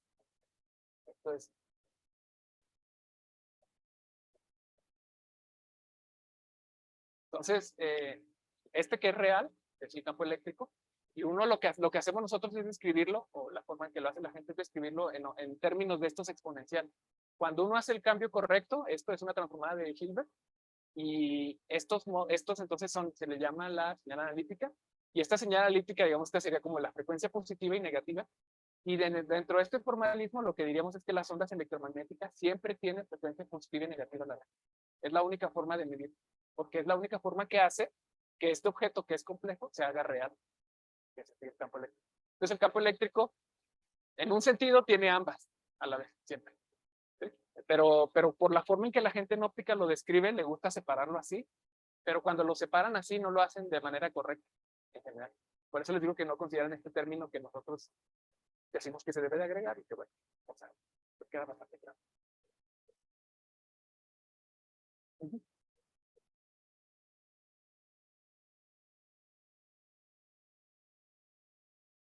Claro, sí, sí. En este caso, por ejemplo, lo que tenemos es que nuestra velocidad de referencia no es la velocidad de la luz. En el caso nuestro, es la velocidad de la luz en el medio. Y esa velocidad de la luz no hay ningún problema que la sobrepague, o sea, porque es para una cierta frecuencia. Entonces tienes unas frecuencias que se mueven más rápido, unas más lento, pero nunca sobrepasamos la velocidad de la luz en el espacio. O sea, de hecho estamos en velocidades de 2/3 de C alrededor ahí. 2/3 de C más 1%, yo creo, más o menos 1%. Bueno, entonces, este es el término que describe las interacciones entre los pulsos de luz, que es un término no lineal, es decir, que depende de, bueno, en este caso en el cubo, de los campos eléctricos. Entonces, al hacer, pues es este paso precisamente utilizar la señal analítica, que es algo así, del campo eléctrico a la señal analítica, lo que se tiene es que tenemos estos tres términos, ¿sí? Y estos tres términos son términos que normalmente la gente no considera, o sea, no consideraba este término, que en el trabajo donde lo hicieron le llamaron Kerr conjugado, pero realmente no le llamamos modulación de automodulación de fase conjugado, y ese es el que te da la predicción nueva con las frecuencias negativas, la conservación negativa, ¿no? Entonces este es el caso en el que tenemos un solo pulso. Nosotros lo que hicimos fue ponerle dos pulsos, ¿no? Eso es lo que, estos dos pulsos, el pulso del bombeo y este pulso de prueba, ¿sí? Entonces, con eso lo que hacemos es que, bueno, obtenemos los términos que la gente ya conoce. Normalmente los que pongo en azul son los que la gente ya conoce. Tercer armónico, automodulación de fase, modulación de fase cruzada, suma, diferencia y mezclado de 4 ondas. Entonces le faltan estos términos conjugados que la gente normalmente piensa que no son reales porque son como, ¿cómo le llaman? Contrarrotantes, le llaman. Son contrarrotantes, esos no existen.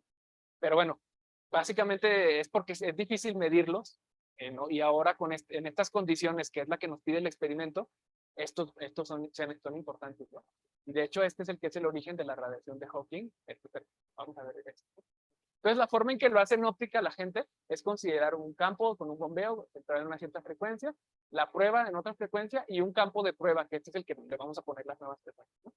Esas frecuencias, bueno, ya te da todas las condiciones dependiendo del término que le pongas y eso es lo que hace la prueba de este ejercicio. Entonces ese es el origen de la radiación de Hawking. Lo vamos a ver, bueno, se puede ver como una conservación de, esa conservación que yo le estoy diciendo de conservación de la frecuencia con móvil realmente es una conservación de momento, por ejemplo, está conservando la energía y el momento. Pero, bueno, y la otra cosa importante es que estos términos no lineales podemos ver de qué hamiltoniano vienen. Entonces, este es el hamiltoniano para la interacción no lineal de tercer orden que les puse hace rato. Y entonces nosotros, digamos, lo separamos en partes que son hermitianas, ¿no? Este término es solo hermitiano, estos dos puntos son hermitianos y estos no van a producir ningún término nuevo, entonces no nos interesa.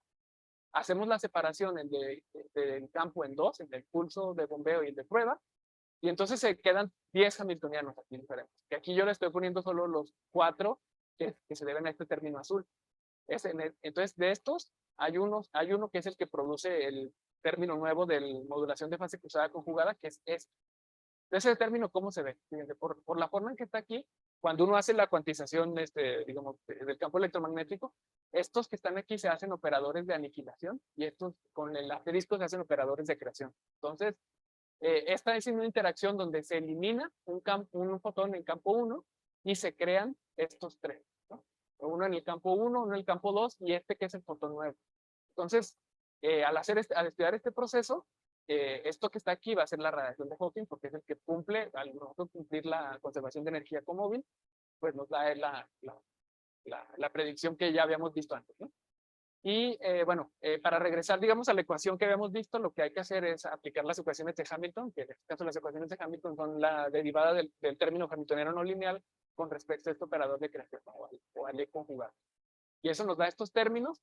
Y lo interesante de eso es que entonces el término que nosotros decimos que es el origen de la radiación de Hawking, que es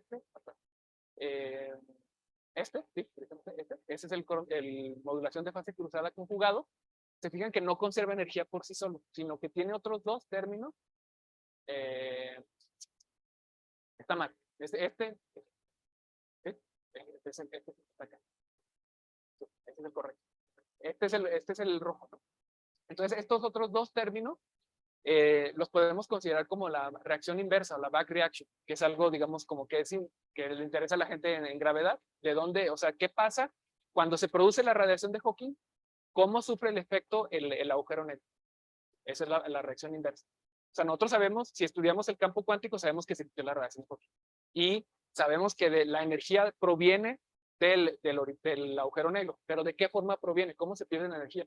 En este caso, como sí tenemos una teoría, digamos, entendida de qué es lo que está pasando, que son las ecuaciones de Maxwell, si quieren, pues entonces aquí podemos ver cuál es la reacción inversa, que son estos dos.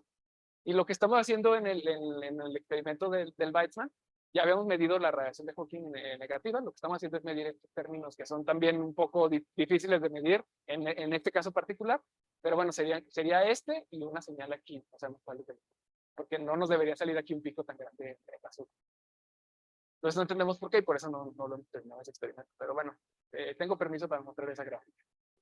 Aquí medimos literalmente la señal, o sea, ponemos esos dos pulsos a interaccionar y medimos el detector, pero esa señal es muy pequeña y es en el ultravioleta medio, que realmente la mayoría de los objetos, o sea, pues eso es, digamos, la cosa más difícil de medir es que están en este ultravioleta y no hay forma de moverlos a otras frecuencias. Y bueno, las cantidades son muy pequeñas, ¿no? Entonces medimos el caso azul, debería ser el caso donde solo hay bombeo, y entonces solo deberíamos ver la resonante negativa, y el caso donde está la interacción debería salirnos tanto el de suma como el de diferencia y el Hawking. Entonces, sí.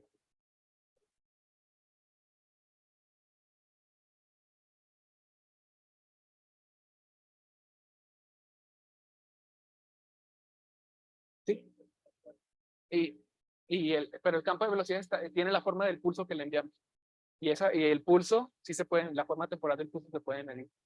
Y de hecho, entonces eso te da una predicción de cuál debe ser, digamos, el espectro medido, pero bueno. Y nosotros tenemos simulaciones donde aquí se ven los picos, digamos, la forma, la altura.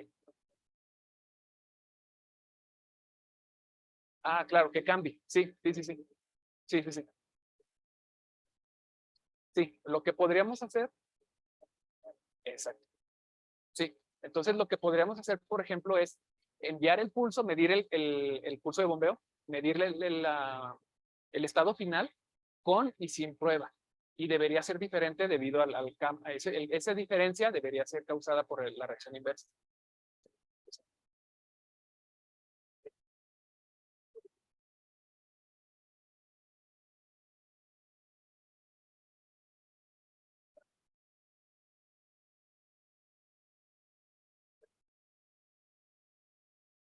Sí, ese siempre es como el problema y bueno, para mí parece ser un problema en óptica no lineal, pero de hecho en óptica no lineal es muy difícil producir términos, ¿no? Porque deben de cumplir condiciones de energía, de conservación de energía y conservación de momento, que se llama empatamiento de fase, que yo es lo que llamé conservación de energía común. Entonces realmente es muy difícil que se produzcan los términos. Entonces nosotros tenemos la predicción de qué produce cada término numéricamente. Y bueno, entonces nos da pues un pico aquí, un pico aquí, un pico aquí y un pico aquí. O sea, nos da los 4 picos y nosotros podemos ponerle todos los demás términos donde nos saldrían los picos y no hay ningún otro cercano. De hecho, más bien el problema fue el que te digo, el inverso. Nosotros podemos medir todo el visible y casi todo el infrarrojo y ahí no hay ningún término, ningún pico causado por esto. O sea, solo se producen aquí. Es muy difícil de medir.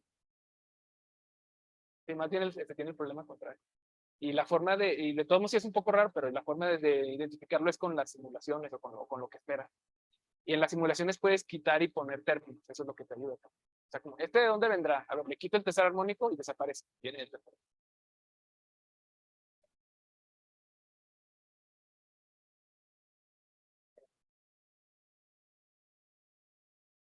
Ah, arbitrary unit.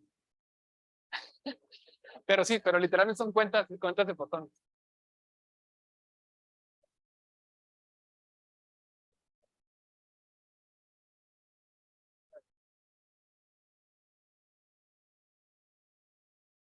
Y de hecho, es un...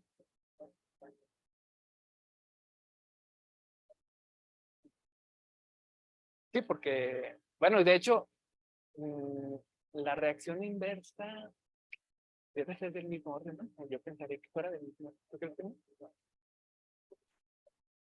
Sí, sí, sí.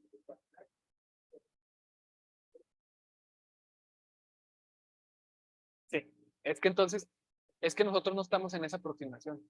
Nosotros estamos dejando, porque estamos estudiando la evolución temporal de ambas cosas. O sea, no estamos donde, yo considero que esto se queda. En el caso clásico, no, pero en el caso cuántico sí debería ser. Pero en el caso clásico no, pero bueno, de todos modos es lo que estudiamos. Eh, qué tanto es válido, ¿no? Pero sí. O sea, de hecho, nos gustaría, para hacer la conexión más directa, digamos, con el caso gravitacional, pues que fuera, si es el campo cuántico, pues problema, ¿no? O sea, aquí habría un fotón y el pulso tiene una intensidad enorme, ¿no? De watts de potencia, un watt. Entonces, pues no habría problema en ese caso. Pero es porque estamos utilizando este es el caso clásico, ¿no? Que estamos mandando otro pulso cuya energía es como un décimo, a lo mejor. Y es por eso que. Entonces, sí. Bueno, entonces, les muestro ya nada más rápidamente lo que estamos haciendo con mis estudiantes. Raúl lo que está haciendo es hacer un nuevo formalismo, así como el que les puse aquí del campo eléctrico, la señal analítica, uno que le llamamos la doble señal analítica, donde lo que hacemos es separar las frecuencias negativas y ponerlas en el negativo para poderlas distinguir más fácilmente. Entonces, eso lo que hace, bueno, es que, digamos, estamos estudiando cómo la gente lo estudia normalmente en óptica no lineal, y en qué es en lo que normalmente se equivocan y cómo aclarar esa parte de las frecuencias negativas. Entonces, lo estamos haciendo nada más para el caso del bombeo y ya está saliendo todo bien. Lo vamos a tratar pronto. Este efecto láser, donde nosotros ponemos entonces 2 pulsos de luz y esto se hace como una cavidad, la radiación de Hawking se queda atrapada aquí y se autoamplifica en un efecto similar a un láser. Y eso hace que sea más intenso y más fácil de medir. Esa forma nosotros también la podemos estudiar en términos digamos, de eigenestados, si lo quieren ver así, pero son eigenestados de una ecuación que no es la ecuación de Schrödinger, es una ecuación de cuarto orden, entonces por eso se ven así como un poco más raros, ¿no? Pero estos serían los estados que más se autoamplificarían en ese caso. Esta foto lo que es un espejo parabólico de vidrio que tiene luz láser, que tiene una parte en rojo, por eso se ve rojo, que lo que hace este espejo parabólico es acoplar la luz a esta fibra es como la que les enseñé de microestructurada, mide 7 milímetros de largo, y entonces aquí estamos metiendo tanto el pulso de bombeo como el pulso que está en 800 nanómetros, como el pulso de prueba que está en 1500, y lo que nos está saliendo, aparte de, digamos, de aspectos no lineales, normales, nos sale una señal en ultravioleta, esa que les enseñé en 230 nanómetros, y por eso le pusimos como así, ¿no? Bueno, y literalmente esto está pegado nada más. Y si respiras muy cerca de ahí, sale volando y ya. Tienes que usar otra fibra y empezar tu experimento de nuevo, ¿no? Entonces, es la mejor forma que encontramos de ponerla ahí, para que no hubiera otras interacciones. Sí, bueno, el metro cuesta $1000 de esta fibra. Entonces, aquí en México la cuidamos como mejor que se pierda un estudiante a que se pierda la fibra. No, no, no, en el CIO eso es lo que estamos tratando de hacer, pero no tienen un proceso de fabricación uniforme por una distancia tan grande. No, todavía no lo logran. Es que duró mucho tiempo que no se usaba esa, porque no había proyectos para mantenerlo. Entonces llegó un nuevo investigador y dijo, ustedes tienen esa torre, y él tenía proyectos, entonces él sí, ese otro investigador duró 10 años, no me dan proyectos, y se echó a perder, ¿no? Eso, o sea, incluso hay pocas compañías que lo hacen y por eso lo venden a $1000 el metro. Y ellos les digo que hacen 1 kilómetro y realmente es vidrio.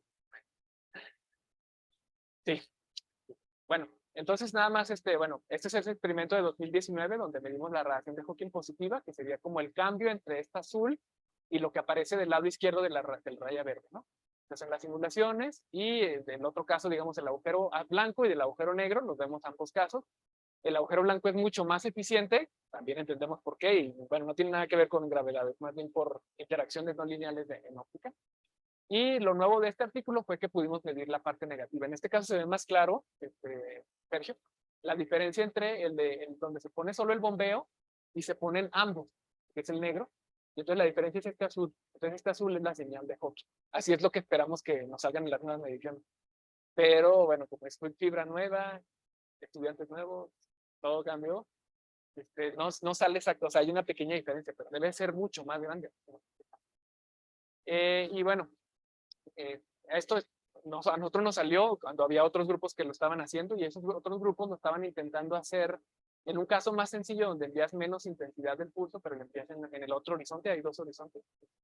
Bueno, me tocó ser el que les dio las noticias cuando lo enviamos nosotros en nuestro artículo a PRL y lo subimos al archive, una semana antes de un congreso que hubo, que organizaba uno de ellos.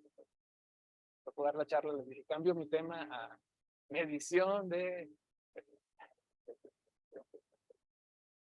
Bueno, esta es una métrica generalizada del caso de Schwarzschild. Realmente la métrica de Schwarzschild, cuando uno considera un campo cuántico, ya no es estable, porque precisamente por la emisión de los fotones de Hawking. Entonces, lo que se hace es una forma de regularizar esta métrica, que se llama la métrica de Schwarzschild-Planck, donde ya se considera esa emisión y si hay una métrica estable, y bueno, si la hay. Y lo que hizo mi estudiante es hacer un análogo óptico de esta métrica estable y cuáles serían los parámetros. Esto es el arreglo experimental de mi estudiante que está en el ICM, donde lo que él hace es una interferometría en señales de Hawking. O sea, obtiene dos señales de Hawking y las hace interferir y podemos comprobar, digamos, que es coherente la señal, entonces que sí viene de Hawking. Otra de las formas donde podemos ver que está funcionando nuestro efecto y que precisamente está emitido donde lo esperamos, ¿no? Entonces se suman coherentemente las señales.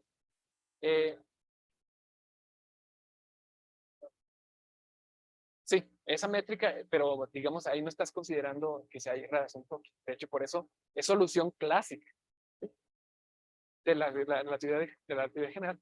No, la de Schwarzschild es la solución clásica. Sí, esta solución que yo puse ahí es como, le tienes que poner algo que regularice la métrica para considerar ese efecto que se está emitiendo Hawking siempre. Entonces, básicamente lo que describe es algo que tú le estás mandando algo para que compense lo que se está emitiendo de Hawking.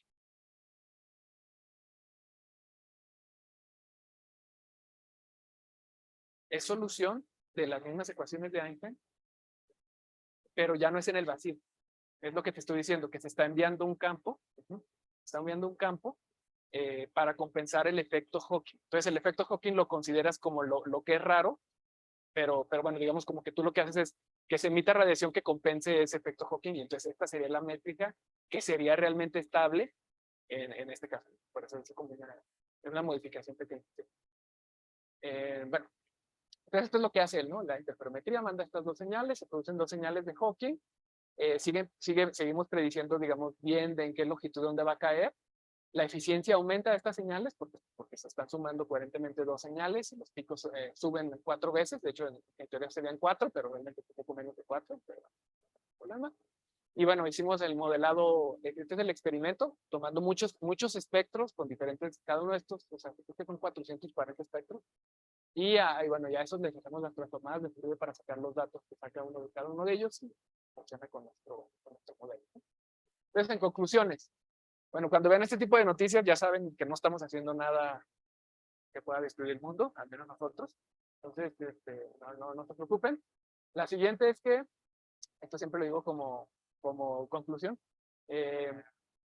Rutherford dijo que toda la ciencia es física o coleccionar estampillas, ¿no? Él lo decía para atacar a las otras ciencias que no son físicas. Decían que en ese tiempo, por ejemplo, la biología, ponían mariposa, no mariposa, la pongo en el librito y es una nueva especie. Esa fue mi investigación, que está bien, pero bueno, él lo criticaba. Entonces, en primer lugar, él ganó el premio Nobel, pero en química. Entonces, también era muy coleccionista.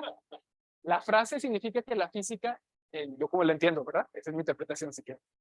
Busca por las causas subyacentes. ¿Sí? No nada más coleccionar hechos de que, esto pasa aquí, esto pasa aquí, esto pasa aquí. No, nosotros nos interesa, somos los locos, ¿no? Queremos aprendernos una sola ecuación y que esa describa lo mayor posible, ¿no? Entonces, no, hay que hacer lo mismo con la radiación de Hawking. Mucha gente no está de acuerdo a que esto que yo le llamo radiación de Hawking análoga, le pueda llamar radiación de Hawking. ¿Por qué? No sé, bueno, para mí se descubrió primero el efecto en el caso astrofísico, pero es el mismo efecto, la misma teoría, la misma derivación en estos otros casos, ¿no? Entonces, nosotros hemos intentado publicar artículos donde le ponemos radiación de Hawking en óptica.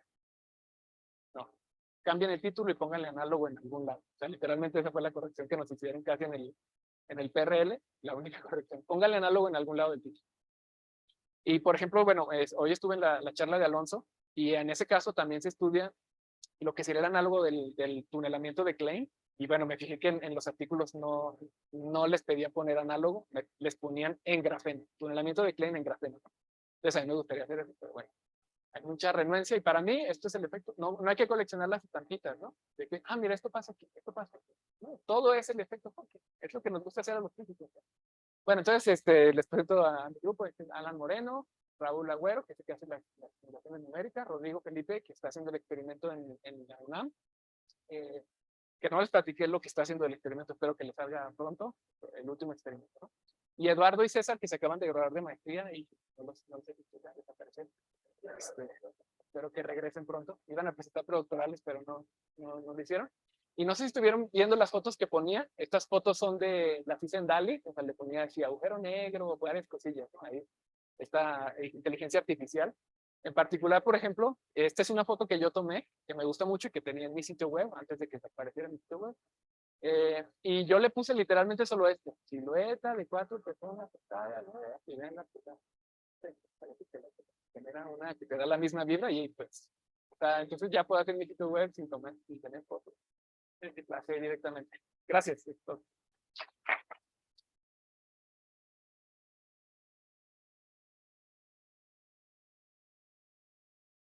gracias, David.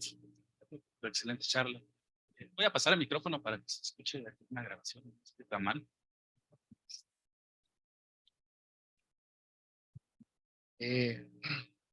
Muy interesante, muchas gracias. Primero un comentario y luego una pregunta. Me parece pues, muy satisfactorio que ustedes no tengan el problema transplanckiano, porque al menos visto desde teoría cuántica de campos, ese es como un problema que uno tiene teórico, si no usa la aproximación buena. Si uno hace la aproximación, digamos, buena para comparar el experimento, que es como la de teoría efectiva, y todo eso no puede tener ese tipo de problemas, entonces y la pregunta sería, una de las cosas muy interesantes que no se entienden de la radiación de Hawking sería la paradoja de la pérdida de información, ¿no? Entonces, aplicando principio holográfico, ciertas aproximaciones, etcétera, se cree que se entiende, ¿no? Pero la pregunta sería, ¿aquí se puede estudiar? gracias.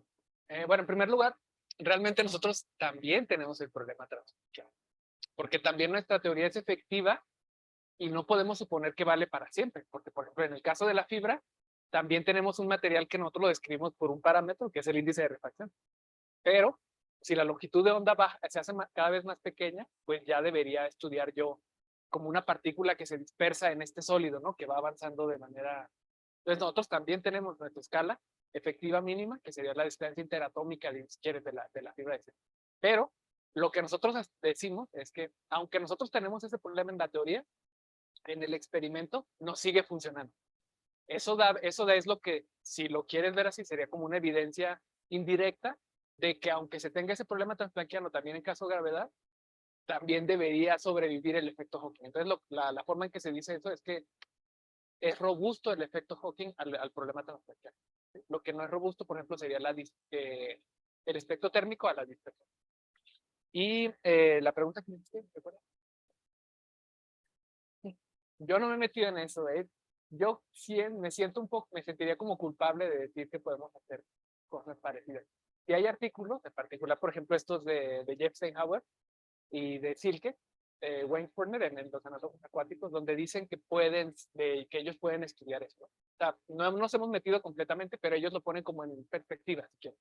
Pero incluso yo siento que el sistema es tan diferente y no está aislado realmente que yo siento que no deberíamos hablar de eso. Pero bueno, no lo sé, o sea, bueno, es lo que diré. O sea, hasta ahorita, gente lo ha puesto como perspectiva, no se trabaja. Gracias. ¿Más preguntas?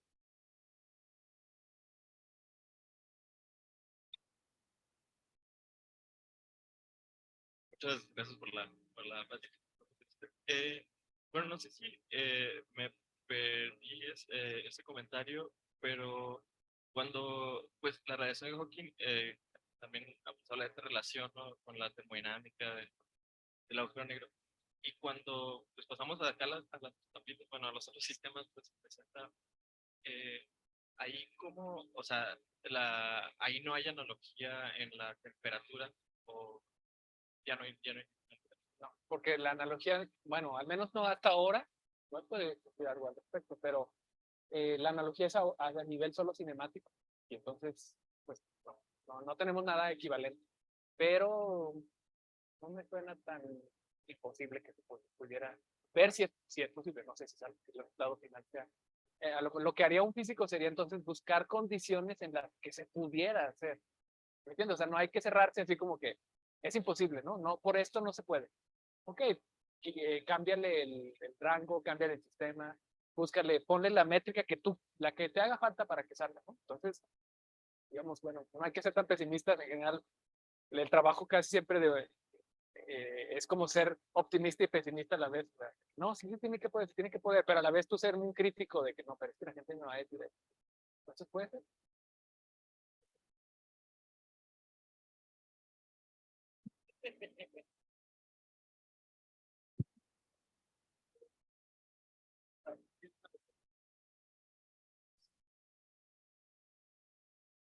¿Cuál es la primera ley asociada?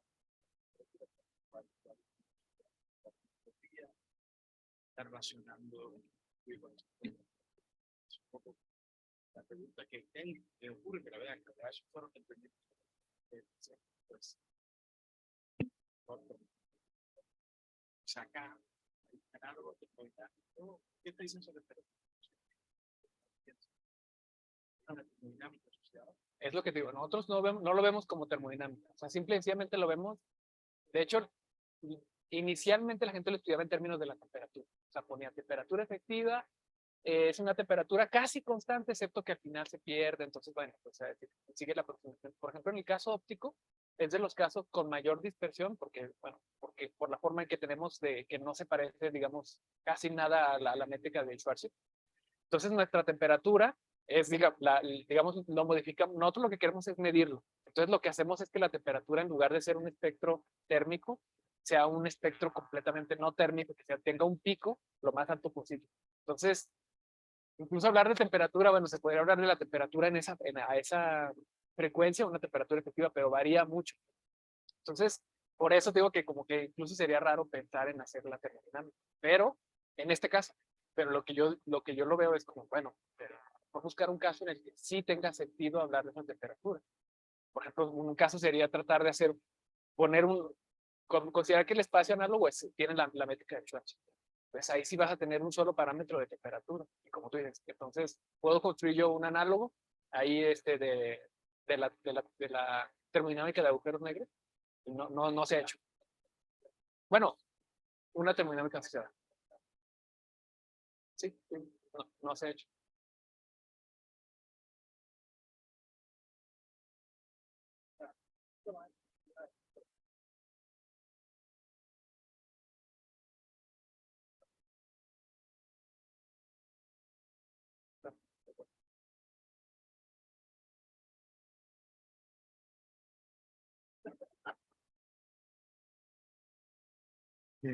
Gracias, David. Y yo, bueno, sabes que soy de las personas que debe tener la palabra en alto, ¿no? Que también. Eh, y bueno, a ver si me puedo explicar. Que tengas dos fenómenos distintos, que son distintos, las mismas ecuaciones, no quiere decir que tengas la misma física subyacente a ambos. Y si nos vamos a la primera analogía que aprendemos cuando estudiamos física, es la mecánica, donde a una estructura mecánica podemos tener un circuito eléctrico electrónico análogo, ¿no? Entonces, está mucho más fácil resolver el problema mecánico si uno resuelve el análogo. Eso lo hace uno en el laboratorio, un circuito pequeñito, lo conecta a los dos y ya tiene una solución. Pero rápidamente se llegan a los límites. Tú puedes explicar tus variables que es posible tener mecánico, ya de los materiales. Entonces son analogías, al final de cuentas. Sí, son las mismas ecuaciones, pero la física es distinta. Al final de cuentas hay escalas subyacentes distintas. Y en ese sentido, yo pienso que sí le di la palabra. No me estoy yendo muy turista, porque ya fuera de moda. Y en este caso yo me preguntaría de las muy difícil medir estas cosas, temas sistemas gravitacionales. Entonces, en algún momento es más fácil, a pesar de que es completamente, es muy difícil, es más fácil hacerlo en tus sistemas, pero en algún momento podrías empezar a sacar conclusiones ahí que no tendrían contraparte en el internacional. ¿Cómo puedes saber que ya tú estás? Esto lo pregunto, pero independientemente de eso, los sistemas son interesantes por sí mismos. Y supongo que a la larga van a ser mucho más importantes por eso que por la analogía. Gracias. Sí, de hecho, yo creo que ya pasamos esa etapa, o en particular, yo estoy, digamos, de acuerdo contigo en la segunda parte, en la que al principio la motivación de la gente siempre era como más relacionada a terminar probando algo, ayudar a probar algo de relatividad o de gravedad, o de cómo se juntan relatividad general y cuántica, ¿no? Pero para mí, desde mi punto de vista, es mucho más valioso utilizar digamos, este formalismo y aprender cosas en las teorías análogas. Por ejemplo, en el caso de óptica, una de las cosas es clara, ¿no? Lo de las señales con frecuencia negativa es algo que no se le había considerado real hasta que literalmente fue, o sea, la persona que hizo el experimento del grupo de U, uno que estuvo trabajando en ese experimento clásico de la radiación Hawking con frecuencia positiva, dijo, bueno, entonces debería hacerse y le tomó 4 años, pero pudo medir. Entonces yo soy de los que a mí no me gusta decir, vamos a aprender esta conclusión, vamos a sacar en gravedad, o ya probamos, que es lo que luego mucha gente dice, o sea, de hecho un RU mismo dice, ya se probó la radiación, yo ya la probé. Y él lo decía incluso con el análogo acuático clásico. Básicamente casi decía, ya denme el premio Nobel, ¿no? O sea, entonces, porque a él le conviene decir, digamos, como que amplificar eso y decir, es que esto ya prueba el efecto Hawking, en el caso gravitacional. Tiene un artículo diciendo eso, porque digamos, creo que fue en el Physics Today, donde salió. Pero bueno, entonces yo, de hecho, no estoy muy de acuerdo con eso. He leído muchos artículos que han salido desde, digamos, desde 2012 para acá. Ha habido artículos de filosofía de la ciencia, donde de hecho tratan de, digamos, como que de forma de filosofía rara de artículos que son un poco raros para mí leerlos, pero tratan de, digamos, poner la base en eso, ¿no? Si yo pruebo algo en un sistema análogo, ¿qué tanto me sirve para probar algo en el sistema original? Y básicamente dicen, pues, no, o sea, solo sería como evidencia circunstancial. Oye, pero no podías probar algo, y yo también estoy de acuerdo. O sea, yo no diría, como aquí vimos ya la radiación de Hawking, en el que estoy seguro, ya probamos que en los agujeros negros astrofísicos existe ese efecto. No, o sea, yo no estoy de acuerdo con eso. Y mucha gente, esa era como que la idea inicial. Ahora ya cada vez ha ido cambiando más. Entonces yo estoy en esa nueva idea de que no, o sea, para mí tiene sentido estudiarlo por lo que aprendemos en los sistemas análogos, por este nuevo formalismo lo pones en un sistema que no tenía eso y ves cosas nuevas, ¿no? Y bueno, de lo del efecto, lo de llamarle o no efecto Hawking, bueno, podemos estar ahí, no. Yo digo que sí debe llamarse efecto Hawking, por ejemplo.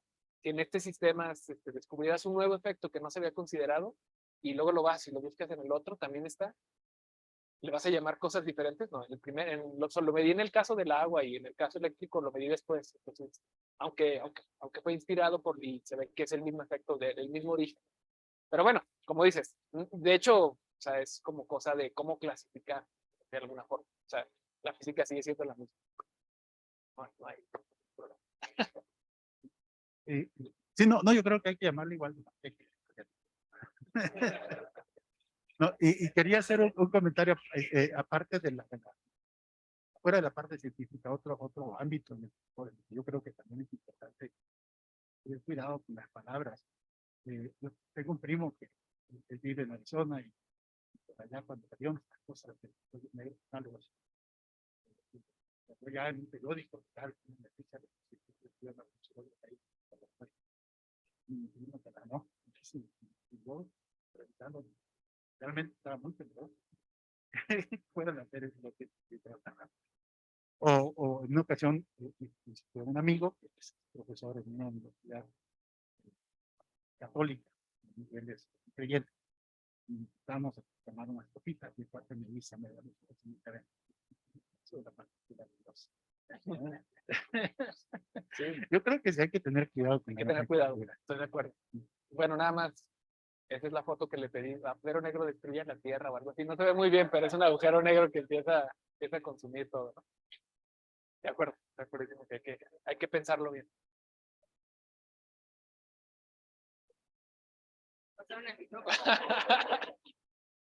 Bueno, sí tengo una duda, y me dio un poquito de pena preguntar. Ya ni modo. Ay. Cuando empezaste la charla, platicaste acerca de que el espectro térmico, con el espectro térmico se puede conocer la geometría. Sí, bueno, sienten bien la geometría me imagino que de la negro. O sea, el hecho de que se emita, es lo que discutimos, el espectro térmico tiene que ver con la forma que produce la métrica de Schwarzschild, en ese caso. Y incluso lo que decía es, en ese caso estamos considerando espectro térmico en una sola dirección. Si le cambias la métrica, por ejemplo, en una métrica rotante, también ahí está el efecto Hawking, pero entonces ahora el espectro depende del ángulo, porque ya no hay una simetría, digamos, en todas las direcciones, ya no es igual. Entonces ya la temperatura depende en qué dirección lo mida, ¿no? Entonces, en nuestro caso es igual. Cuando tienes un perfil de velocidades dado, entonces va a tener, digamos, una cierta temperatura o un espectro, un cierto espectro. Entonces podemos hacer una conexión entre la métrica o el perfil de velocidades en el caso análogo con el espectro de emisión. Gracias.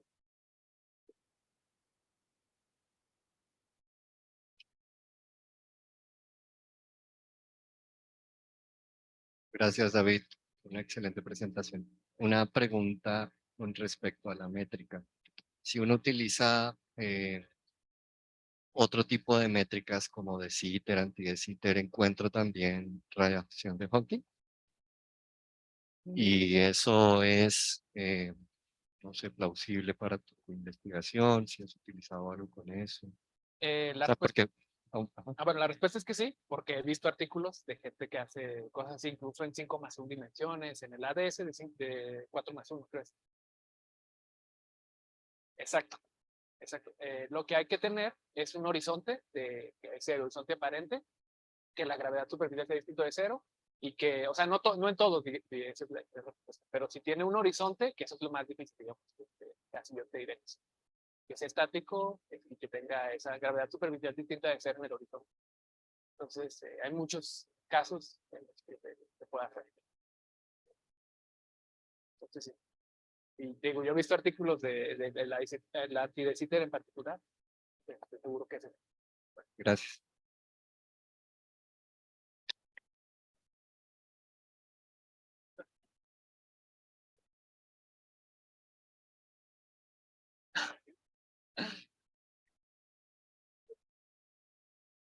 Creo que está antes, pero ya no me acuerdo.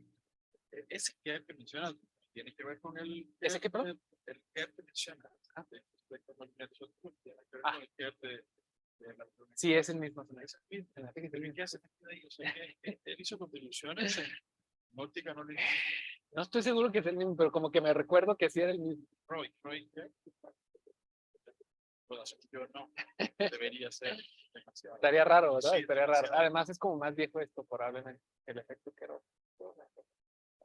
Más viejo. Ese que No. el que era visitante, sí. Vale, vale. Sí.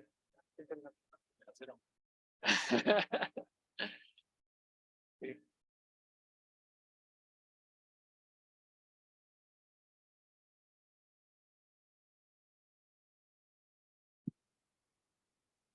David, una pregunta, o sea, lo que yo noto es que siempre intentan hacer el análogo con, o sea, el efecto de Hopkins en cosmología, ¿no? O sea, de los pulsos de láser con cosmología, pero digamos han intentado buscar análogos que, por ejemplo, aparezcan en el agua, o sea, con los fluidos, así, porque pues digamos, por ejemplo, en un fluido pueden aparecer cosas como viscosidades, cosas así que hagan cosas distintas y que se puedan también tener un análogo en los experimentos que ustedes tienen. Y la otra es, en algún momento conectan con las ecuaciones de Navier-Stokes, que son las que describí, o sea, digamos, lo que ustedes en algún momento conectan con esas. Claro, bueno. Yo tengo un trabajo yo que hice en solo uno, digamos, le dicen cosas de dinámicas de fluido. Entonces, sí es interesante estudiar la conexión. De hecho, más bien a la gente se le hace más raro el caso óptico, ¿no? Entonces, por ejemplo, en estas reuniones que tenemos, hay que entender como un diccionario así de, a ver, yo estoy diciendo sube frecuencia, pero eso para ti significa que sube el número de onda. Para mí se conserva la frecuencia como móvil, para ti se conserva. Entonces, en particular, por ejemplo, hay un trabajo muy interesante, un PRL de Germán, donde él ahora, que yo me acuerdo que dije, eso está raro, ¿no? Sacaba otros que eran, se llamaba horizonte rojo y horizonte, agujero rojo, no, era horizonte rojo y horizonte azul. Entonces yo dije, ¿eso de dónde viene, no? Entonces ya me puse, digamos, y sí tienen una analogía a nuestro caso, pero, o sea, es algo como que muy rebuscado, ¿no? Entonces no me parece interesante, pero sí. O sea, de hecho, hay mucha, interrelación, digamos, no sé cómo decirlo, relación entre los diferentes sistemas análogos y estamos viendo qué es lo que hace otra gente en otros sistemas y ver si eso también podría tener, yo no puedo cambiar la viscosidad porque mi caso es esta fibra, ¿no? O, mira, lo que ellos ven, este salto hidráulico sería equivalente a nosotros en este caso. Entonces, sí.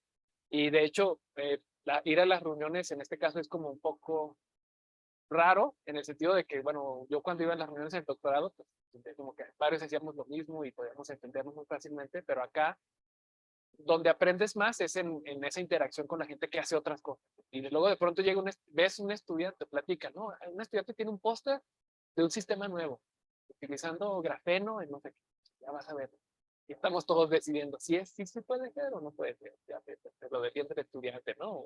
Entonces eso, yo como que recuerdo que en varios de los congresos hemos encontrado cosas así. Y aprende uno, yo creo que más en ese caso, y es parte de lo que me gusta que digamos, no te centras nada más en óptica, por ejemplo, ¿no? Sino que tienes que saber también cómo funciona el caso gravitacional. El caso, por ejemplo, ahora hay unos que se llaman fluidos de luz, que es una cuasipartícula, pero lo pueden hacer en 2 dimensiones. Entonces, por eso yo a este le llamo el fiber optical, porque hay otros en óptica.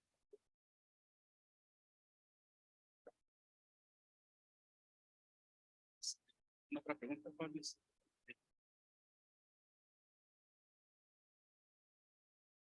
En la parte de gravitación nos mostraste el efecto Hawking espontáneo, no estimulado.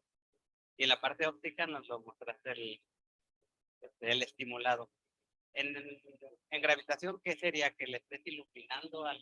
Sí, poner un estado coherente, si quieres, un estado 1 o algún por ejemplo, clásico, pero lo tienes que poner exactamente en el horizonte de ver, ¿no? Y que vaya así como...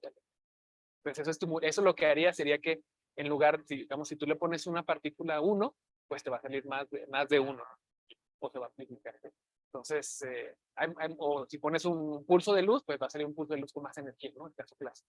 Y en el caso cuántico, en este caso, lo que sería que tú no pones nada de prueba. Entonces, puedes decir, pues todos los estados están en el estado vacío. Entonces, de hecho, no tienes que tú ponerle una cierta frecuencia. Esa es como una de las ventajas, que tienes todos en el vacío. Desafortunadamente, bueno, según nuestra eficiencia o la eficiencia que tenemos en el último experimento, ese experimento, al ser pulsado, le subió la eficiencia como 7 órdenes de magnitud, ¿no? Y aún así estamos como a 5 órdenes de magnitud de poder medir el caso espontáneo, así como con cálculos así en una hoja de papel. Entonces, eso nos pone un poco, o sea, ¿no? Pero bueno, hay otras cosas que uno puede hacer, digamos, con pasos intermedios, y es lo que estamos intentando hacer ahora. En particular, lo que les platiqué de la reacción inversa, que sería también clásico, pero otras cosas que serían, bueno, estamos trabajando en eso. ¿Otra pregunta? ¿Comentario? Creo que no. Entonces le agradecemos mucho a David por la plática. Gracias.